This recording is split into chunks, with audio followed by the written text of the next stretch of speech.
नमस्कार विद्यार्थी मित्रांनो, स्वागत आहे आपलं इन्फॉर्मेशन अड्डा 24/7 या यूट्यूब चॅनलवर। तर मित्रांनो, आताच्या व्हिडिओमध्ये आपण जलसंपदा विभाग भरती 2023 या जाहिरातीची सविस्तर माहिती पाहणार आहोत। तर त्यासाठी तुम्ही हा व्हिडिओ शेवटपर्यंत पहा आणि जर तुम्हाला हा व्हिडिओ आवडला तर नक्की लाईक करा आणि अशाच प्रकारच्या रिक्रुटमेंट बद्दल माहिती घेण्यासाठी आपल्या चॅनलला नक्की सबस्क्राइब करायला विसरू नका मित्रांनो। तर मित्रांनो, या आधीच्या व्हिडिओमध्ये आपण जलसंपदा विभागामध्ये किती जागेची भरती निघालेली आहे, कोणत्या विभागामध्ये भरती निघालेली आहे, कोणत्या विभागामध्ये किती जागा आहे याबाबतची सविस्तर माहिती आपण मागच्या व्हिडिओमध्ये पाहिलेली आहे। जर तुम्ही पाहिले नसेल तर त्याची लिंक मी या व्हिडिओच्या डिस्क्रिप्शन बॉक्स मध्ये देऊन देतो, त्या ठिकाणी जाऊन तुम्ही सविस्तर माहिती पाहू शकता। आताच्या व्हिडिओमध्ये आपण जलसंपदा विभागामध्ये 4497 पदांसाठी पात्रता काय असणार आहे, फीस किती असणार आहे, या सर्व गोष्टीची माहिती घेणार आहोत। तर पहा मित्रांनो, तुम्हाला तुमच्या स्क्रीनवर दिसतच असेल महाराष्ट्र शासन जलसंपदा विभाग समन्वय समिती गट ब अराजपत्रित व गट क सरळ सेवा भरती जाहिरात 2023 यामध्ये परिमंडळातील खालील 14 संवर्गातील एकूण 4497 पदांच्या सरळ सेवे भरतीकरिता पात्र उमेदवारांकडून विभागाच्या wrd.maharashtra.gov.in या संकेतस्थळावर फक्त ऑनलाईन पद्धतीने 3 नोव्हेंबर 2023 ते 24 नोव्हेंबर 2023 या कालावधीपर्यंत अर्ज मागविण्यात येत आहेत। याची शेवटची तारीख आहे मित्रांनो 24 नोव्हेंबर 2023। ही वेबसाईट आहे, या वेबसाईटवर जाऊन तुम्ही सविस्तर फॉर्म फिलअप करू शकता आणि या ठिकाणी संपूर्ण पदनाम, संवर्ग, वेतन श्रेणी, एकूण पदे आणि विभागाची नावं या ठिकाणी परिमंडळ कार्यालयाचे नाव या ठिकाणी देण्यात आलेले आहेत। याबाबत आपण मागच्या व्हिडिओमध्ये सविस्तर माहिती पाहिलेली आहे। आताच्या व्हिडिओमध्ये आपण यासाठी लागणारी पात्रता, परीक्षेचे शुल्क,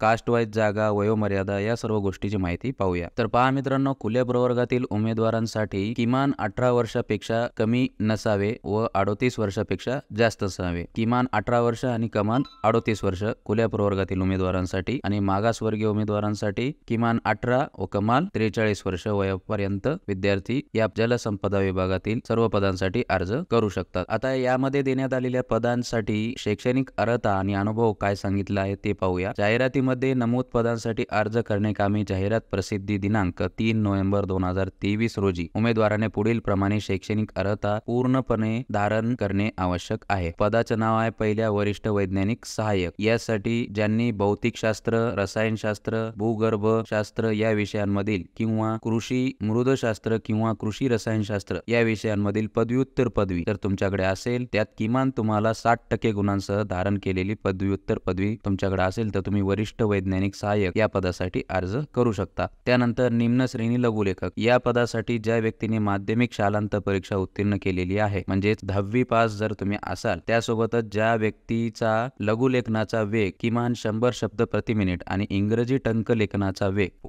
40 शब्द प्रति मिनिट किंवा मराठी टंकलेखनाचा वेग 30 शब्द प्रति मिनिट या अर्हतेचे शासकीय वाणिज्य प्रमाणपत्र धारण करीत असेल तर निम्न श्रेणी लघुलेखक या पदासाठी अर्ज करू शकते। समजलं का मित्रांनो तुम्हाला, की तुमच्याकडे टेनो ची 100 शब्द प्रति मिनिटचं सर्टिफिकेट पाहिजे किंवा इंग्रजी टायपिंग 40 पाहिजे किंवा मराठी टायपिंग 30 पाहिजे, तर तुमच्याकडे असेल तर तुम्ही या पदासाठी अर्ज करू शकता। त्यानंतर कनिष्ठ वैज्ञानिक सहाय्यक यासाठी ज्यांनी भौतिकशास्त्र, रसायनशास्त्र, भूगर्भशास्त्र या विषयांमधील किंवा कृषी मृदशास्त्र किंवा कृषी रसायनशास्त्र या विषयांमधील पदव्युत्तर पदवी धारण केलेली आहे असे विद्यार्थी कनिष्ठ वैज्ञानिक सहाय्यक या पदासाठी अर्ज करू शकतात। त्यानंतर भूवैज्ञानिक सहाय्यक ज्यांनी भूगर्भशास्त्र किंवा उपयोजित भूगर्भशास्त्र पदवी किंवा पदव्युत्तर मधील द्वितीय श्रेणीमध्ये म्हणजे सेकंड क्लास मध्ये उत्तीर्ण केलेली आहे किंवा भारतीय खनिकर्म धनबाद येथील भूगर्भशास्त्र उपयोजित भूगर्भशास्त्र पदविका किंवा शासनमान्य इतर समकक्ष अर्हता प्राप्त केलेली असेल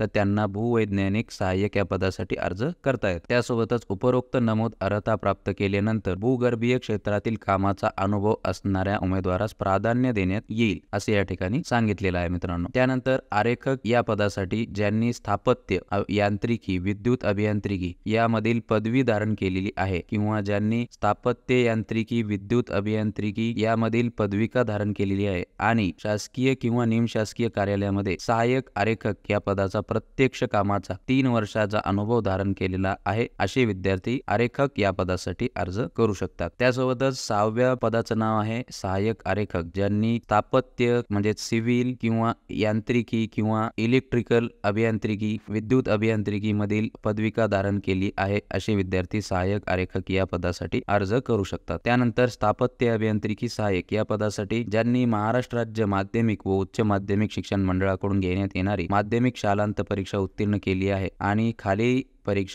परीक्षा उत्तीर्ण केलेली आहे असे विद्यार्थी अर्ज करू शकतात. आता खाली कोणती पदे दिली आहे? स्थापत्य अभियांत्रिकी पदवी म्हणजेच बी किंवा स्थापत्य अभियांत्रिकी पदविका म्हणजेच DCE किंवा तिला समकक्ष अर्हता धारण केलेली आहे असे विद्यार्थी या ठिकाणी अर्ज करू शकतात. त्यानंतर जलसंपदा विभाग पत्र क्रमांक संकीर्ण दिनांक 12 ऑक्टोबर 2023 अन्वये प्राप्त मान्यतेनुसार खालील प्रमाणे समतुल्य शैक्षणिक अर्हता ग्राह्य समजण्यात येईल. पदविका जर असेल सिव्हिल व रुरल इंजिनिअरिंग, सिव्हिल व रुरल कन्स्ट्रक्शन, ट्रान्सपोर्टेशन मधील पदविका, कन्स्ट्रक्शन टेक्नॉलॉजी मधील पदविका जर तुमच्याकडे असेल तर ती ग्राह्य धरण्यात येईल असं सांगितलंय, पदविका असेल तर. त्यानंतर पदवी जर असेल तुमच्याकडे शासन निर्णय उच्च व तंत्र शिक्षण विभाग त्यामध्ये 18 ऑक्टोबर 2016 अन्वये अनुक्रमांक 1 मध्ये विहित केलेली अर्हता ग्राह्य समजण्यात येईल असं सांगितलेलं आहे. त्यानंतर प्रयोगशाळा सहाय्यक, ज्यांनी भौतिकशास्त्र, रसायनशास्त्र, भूगर्भशास्त्र या विषयामधील मान्यता प्राप्त विद्यापीठाची जर पदवी धारण केलेली असेल, म्हणजे जर तुम्ही भौतिकशास्त्र, रसायनशास्त्र, भूगर्भशास्त्र मधून ग्रॅज्युएशन केलेलं असेल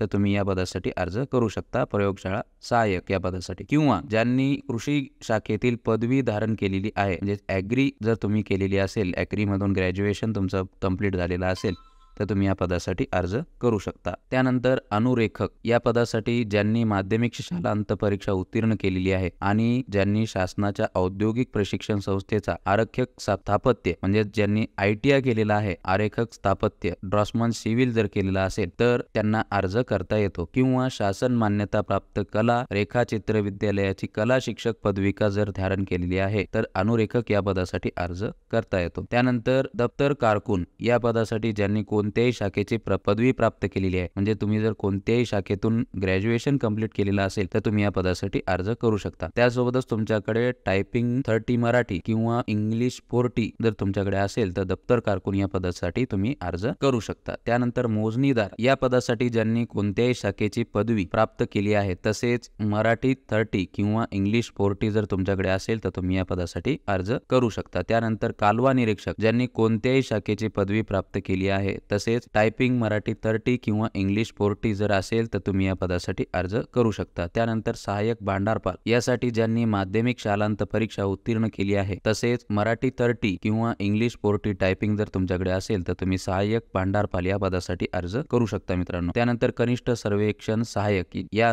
पदासाठी ज्यांनी भौतिकशास्त्र, रसायनशास्त्र, गणित किंवा इंग्रजी या विषयासह उच्च माध्यमिक शालांत परीक्षा उत्तीर्ण केलेली आहे किंवा औद्योगिक प्रशिक्षण संस्थेचा म्हणजेच ITIचा भूमापक कंसात सर्वेक्षक अभ्यासक्रम पूर्ण केलेला असेल. त्यानंतर कृषी शाखेतील पदविका धारकाला प्राधान्य देण्यात येईल असे या ठिकाणी सांगितलेलं आहे कनिष्ठ सर्वेक्षण सहाय्यक या पदासाठी. तर मित्रांनो अशा प्रकारे 14 संवर्गातील पदांसाठी ही 4497 पदांसाठी जाहिरात आहे. यासाठी लागणारी पात्रता आपण या ठिकाणी जाणून घेतलेली आहे. वयोमर्यादा सुद्धा या ठिकाणी सांगितलेली आहे तुम्हाला. आता पुढे काय माहिती दिली आहे ती पाहूया. या ठिकाणी पहा मित्रांनो, परीक्षेचे स्वरूप व त्या अनुषंगिक सूचना या ठिकाणी देण्यात आलेल्या आहेत. तर तुमची परीक्षा आहे ती मित्रांनो ऑनलाईन कम्प्युटर बेस्ड टेस्ट राहणार आहे. परीक्षेच्या प्रश्नपत्रिका व वस्तुनिष्ठ बहुपर्यायी स्वरूपाच्या असतील.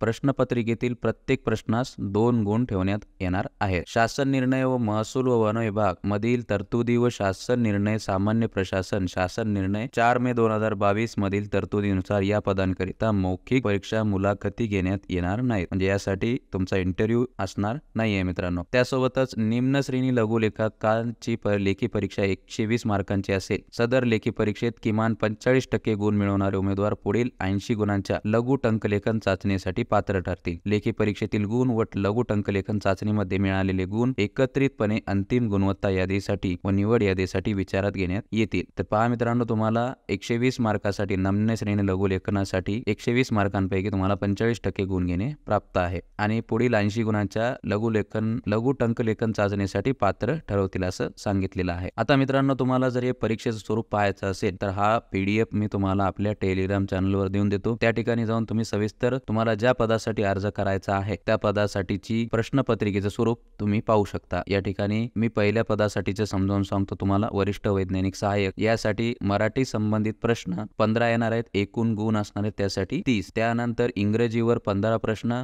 30 गुण, सामान्य ज्ञानवर 15 प्रश्न 30 गुण, बौद्धिक संबंधित प्रश्न 15 प्रश्न 30 गुण, तांत्रिक 40 प्रश्न 80 गुण. तर या ठिकाणी तुम्हाला तांत्रिक प्रश्नावरीलचा जास्त अभ्यास करावा लागणार आहे, कारण याच्यावरच जास्त तुमचा स्कोरिंग वाढणार आहे मित्रांनो. त्यानंतर एकूण प्रश्न असणार आहेत तुमचे 100, गुण असणार आहेत तुमचे 200 आणि वेळ असणार आहे 120 मिनिटांचा. फक्त लघु लेखक निम्न श्रेणी या पदासाठी तांत्रिक प्रश्न असणार नाहीयेत. यांच्यासाठी केवळ 60 प्रश्नांची 120 मार्कांची परीक्षा असणार आहे आणि वेळ असणार आहे 75 मिनिटे. त्यानंतर मित्रांनो तुम्हाला खालील कोणती कागदपत्रे लागणार आहेत त्याबाबत येतं या ठिकाणी माहिती देण्यात आलेली आहे. आता पाहूया मित्रांनो परीक्षा शुल्काचा भरणा, म्हणजेच तुम्हाला परीक्षा शुल्क किती लागणार आहे. खुल्या प्रवर्गासाठी 1000 रुपये, मागासवर्गीय प्रवर्गासाठी 900 रुपये. माजी सैनिकांना परीक्षा शुल्क आकारले जाणार नाही आणि परीक्षा शुल्क नॉन रिफंडेबल असेल. उमेदवारास प्रसिद्ध केलेल्या जाहिरातीमधील एकापेक्षा अधिक पदांकरिता अर्ज करावयाचे असल्यास अशा प्रत्येक पदांसाठी स्वतंत्र अर्ज सादर करून त्यासाठी स्वतंत्र परीक्षा शुल्क भरणे बंधनकारक आहे. तर मित्रांनो तुम्हाला जर या जलसंपदा विभागातील 14 संवर्गातील निघालेल्या 4497 पदासाठी जर अर्ज करायचा असेल तर खुल्या प्रवर्गातील उमेदवारांसाठी 1000 रुपये फीस असणार आहे आणि मागासवर्गीयांसाठी 900 रुपये असणार आहे. याची अर्ज सादर करण्याचा कालावधी सुरू झालेला आहे मित्रांनो. 3 नोव्हेंबर 2023 रोजी दुपारी 3 वाजल्यापासून सुरुवात झालेली आहे आणि याची शेवटची तारीख आहे 24 नोव्हेंबर 2023 रोजी रात्री 12 वाजेपर्यंत. तर मित्रांनो अशा प्रकारची ही सविस्तर जाहिरात होती. आपण जाहिरात पाहिलेली आहे. त्यानंतर मित्रांनो जलसंपदा विभागाच्या आस्थापनेवरील गट ब अराजपत्रित व गट क संवर्गातील भरावयाच्या पदांचा सामाजिक व समांतर आरक्षणाबाबतचा या ठिकाणी तपशील देण्यात आलेला आहे मित्रांनो. तुम्हाला ज्या पदासाठी अर्ज करायचा आहे त्या पदासाठीची आरक्षणाचा तपशील या ठिकाणी देण्यात आलेला आहे. कोणत्या आरक्षणाला किती जागा देण्यात आलेली आहे याची सविस्तर माहिती या ठिकाणी देण्यात आलेली आहे मित्रांनो. तर अशा प्रकारची ही जाहिरात आहे मित्रांनो जलसंपदा विभागातील 4497 पदांसाठीची. तुम्हाला हा PDF पुन्हा एकदा वाचायचा असेल तर हा PDF मी तुम्हाला टेलिग्राम चॅनलवर देऊन देतो. त्या टेलिग्राम चॅनलवर जाऊन तुम्ही सविस्तर कास्ट वाईज विवरण पाहू शकता. तर मित्रांनो तुम्हाला जर हा व्हिडिओ आवडला तर नक्की लाईक करा आणि अशाच प्रकारच्या रिक्रुटमेंट बद्दल माहिती घेण्यासाठी आपल्या चॅनलला नक्की सबस्क्राईब करायला विसरू नका मित्रांनो. धन्यवाद.